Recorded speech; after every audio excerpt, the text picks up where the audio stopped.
Bom dia, boa tarde e boa noite, meus amigos. Aqui quem fala é o Beto e seja bem-vindo a mais um vídeo do meu canal. E no vídeo de hoje a gente vai estar dando prosseguimento ao nosso curso de Lógica de Programação e Algoritmos. Lembrando que essa é a nossa aula 1, então a gente vai falar de toda a parte introdutória, tá bom? Explicando o que é um algoritmo, né? Por que esse tema está tão popular hoje em dia, falando um pouco sobre essa parte de programação, né? A gente vai dar uma pincelada rápida ali no assunto de linguagens, e a ideia é que na próxima aula a gente já comece a entrar um pouquinho mais a fundo sobre o conteúdo efetivamente do nosso curso. Essa aula vai ser um pouco mais introdutória, mas ainda assim ela é muito importante, beleza? Bom, então vamos começar aqui falando um pouco sobre o que é um algoritmo, tá? Então eu retirei esse texto aqui de uma revista inglesa, tá? Eu dei uma traduzida aí, mas eu deixei os créditos aí para eles, tá? Então o que consiste, né, um algoritmo? Então um algoritmo, ele é um procedimento sistêmico, ou seja, ele obedece uma cadeia de passos, né? Com um número finito de passos. Então ele não pode tender ao infinito, né? Ele tem um número limitado, uma quantidade certa, uma quantidade finita de passos, né? De operações que ele tem que fazer, que visa responder a uma questão ou apresentar uma solução para um problema. Ou seja, o que nada mais é do que um algoritmo? Um algoritmo é um procedimento, ou seja, uma cadeia, né, uma sequência de operações que tem por fundamento resolver algum problema ou atingir algum objetivo. Por exemplo, eu quero criar um algoritmo para calcular o índice de massa corpórea, né, o IMC de uma pessoa. Então eu tenho passos, né, eu tenho etapas bem definidas, que é você obter, né, o peso da pessoa, a altura. Tem a etapa de eu fazer todos os meus cálculos. Tem uma etapa de saber se o resultado daquilo ali categoriza a pessoa como obesa, como abaixo do peso. Então eu tenho uma série de etapas que elas têm que ser seguidas de forma encadeada.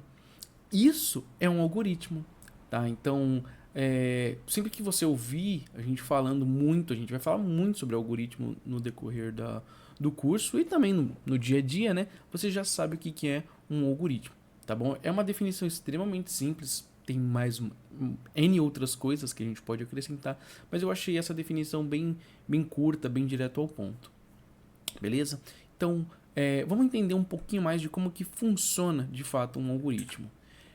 Esse desenho aqui eu não coloquei créditos porque fui eu mesmo que desenhei, tá bom? Eu desenhei ali no Draw.io. Claro, eu segui alguns modelos que já existem, mas é um fluxo bem padrão, bem conhecido, mas fui eu mesmo que desenhei, tá? Então, basicamente, todo algoritmo, ele resumidamente tem três estágios, vamos dizer assim.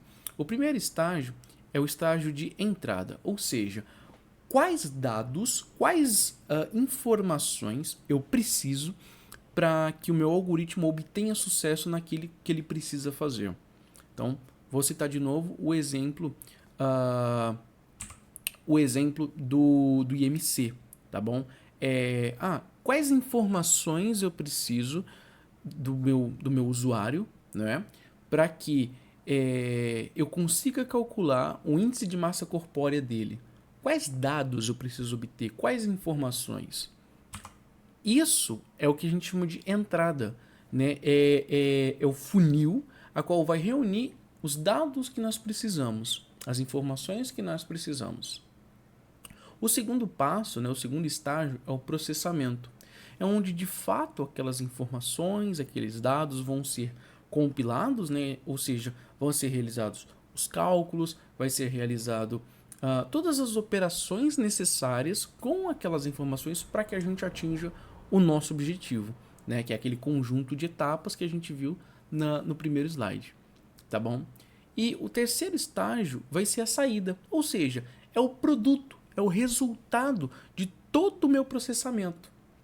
Então, basicamente, o fluxo de um algoritmo consiste em obter um dado de uma forma bruta, por exemplo, peso de uma pessoa, altura de uma pessoa, O processamento consiste em eu usar esses dados para calcular alguma coisa, compilar alguma coisa. Então, eu vou somar, vou dividir, multiplicar, enfim, diversas atividades. E a saída nada mais é do que o produto, né? Ou seja, é o resultado de todas aquelas minhas operações nos dados da entrada. Beleza? Agora foi. Não estava indo aqui. Então, vamos entender melhor aqui, né, como que a gente pode dar os nossos primeiros passos aí no mundo da programação. Eu tentei também trazer alguns resumos aí para tentar ilustrar melhor do que são programas, do que é programar, tá bom? Então, programar nada mais é do que você ensinar ao computador, né, você dizer ao computador o que ele tem que fazer, o que ele precisa fazer. Tá? Então, pensa que programas nada mais são do que receitas de bolo, né?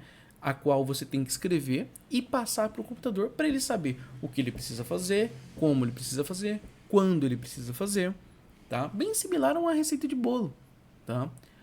Ou qualquer outra receita. Eu estou citando bolo porque eu gosto de bolo, mas qualquer outra receita aí de comida.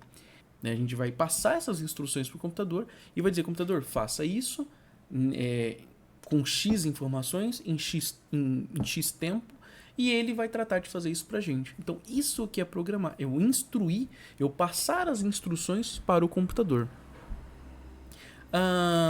Ironicamente, o primeiro programa de computador, ele surgiu antes mesmo do que o próprio computador, assim, entre aspas, né? Na verdade, não é que seja antes do primeiro computador. Na verdade, ele surgiu antes do primeiro computador eletrônico, como a gente conhece hoje. Mas o primeiro algoritmo, na verdade, né, o primeiro programa, ele surgiu de uma necessidade de operar cálculos. Então ele surgiu antes mesmo do primeiro computador. Olha que engraçado, né? A gente pensa que programas estão intrinsecamente associados a computadores, principalmente eletrônicos. Na verdade, não. E toda a parte lógica, ou seja, todo o software do computador, pensa que parte lógica é aquilo que você não consegue tocar, tá? Então, por exemplo, você pega algum componente eletrônico, né? Vou pegar aqui, por exemplo, o meu microfone.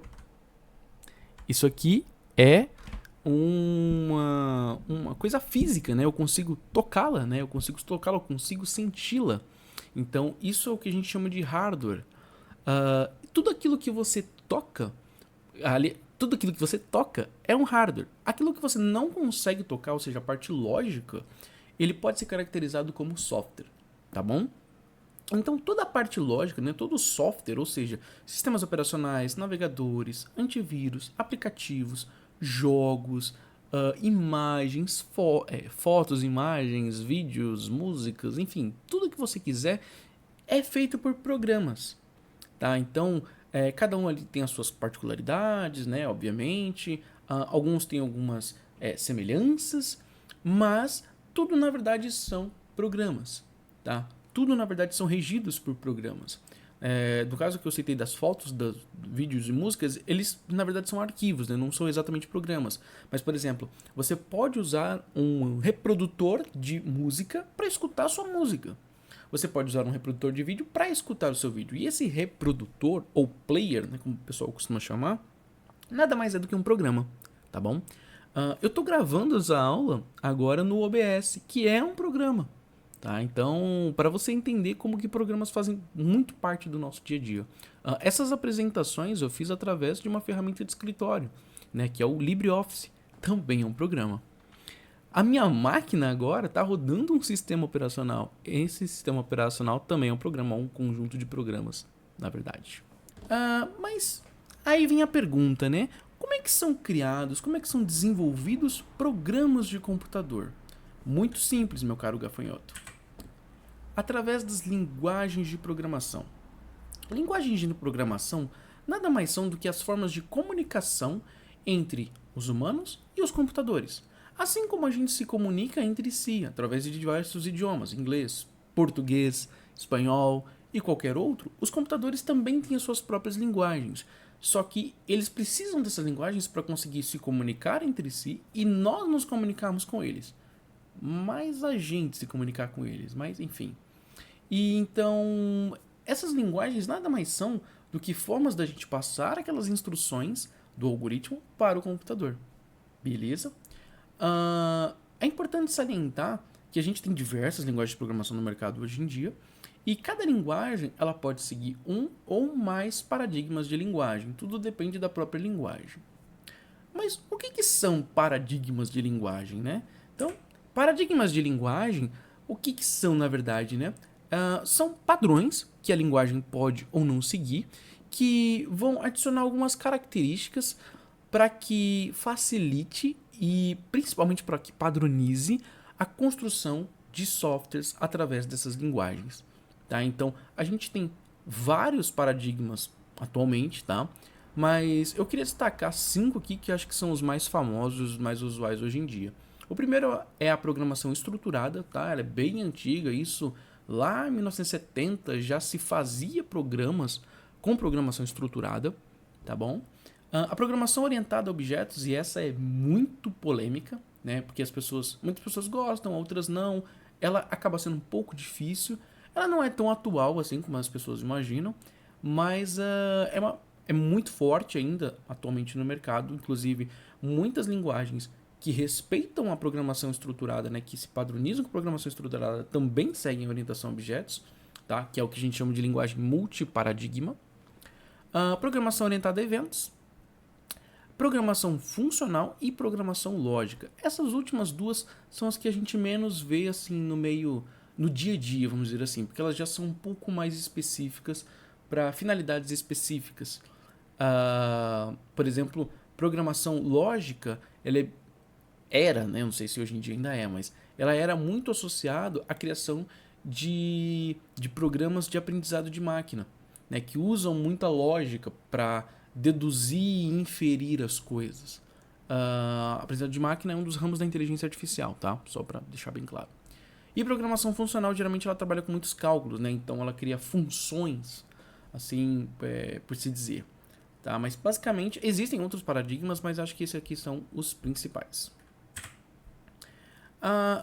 E aí, né, eu queria mostrar também algumas linguagens de programação que estão em alta no mercado aí, né, já há muitos anos, né, destacando aí, por exemplo, o JavaScript, o Python, o Java, a linguagem C.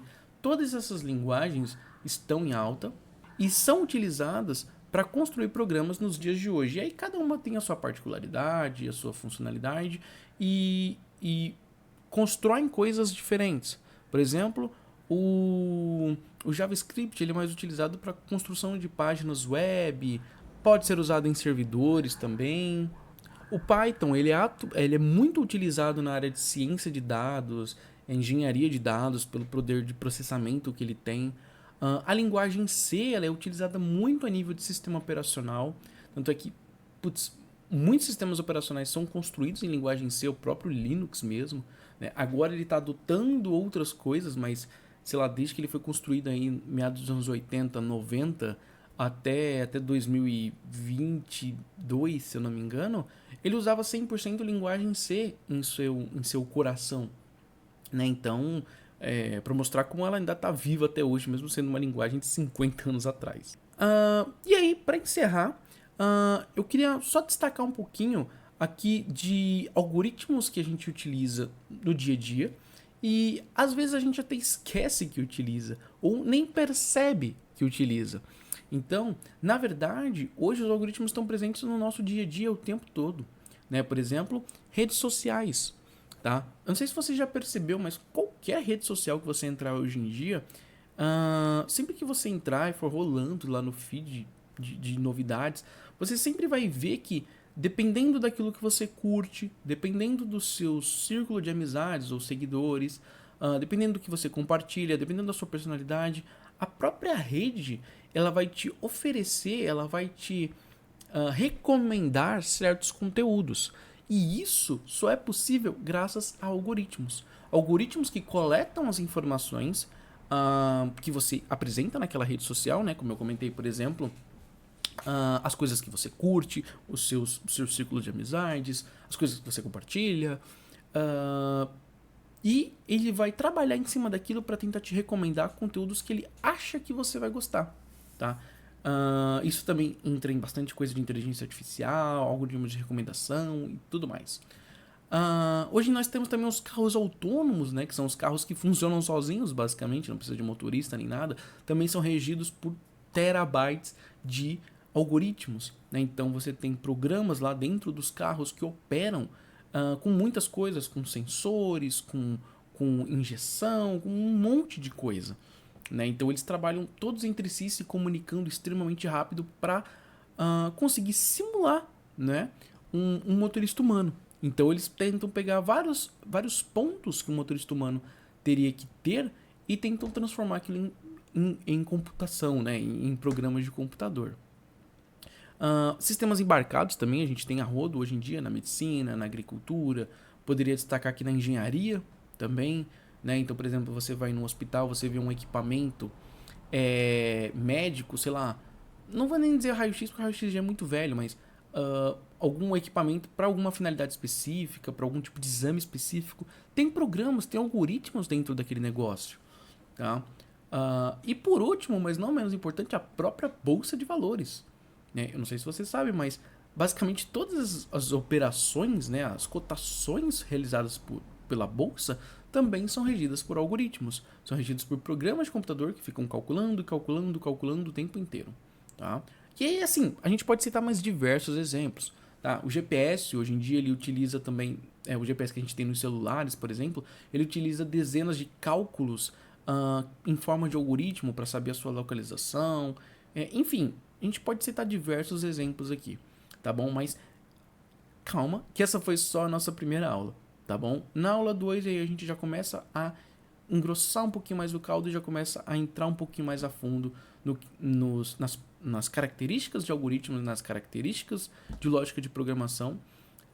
Tudo isso, né, para levar até você um conteúdo aí de altíssima qualidade, de forma gratuita e para enriquecer também o mundo da tecnologia aí, principalmente nos dias de hoje, onde há muitas indecisões, muitas coisas, muitas dúvidas em aberto aí desse ramo, beleza?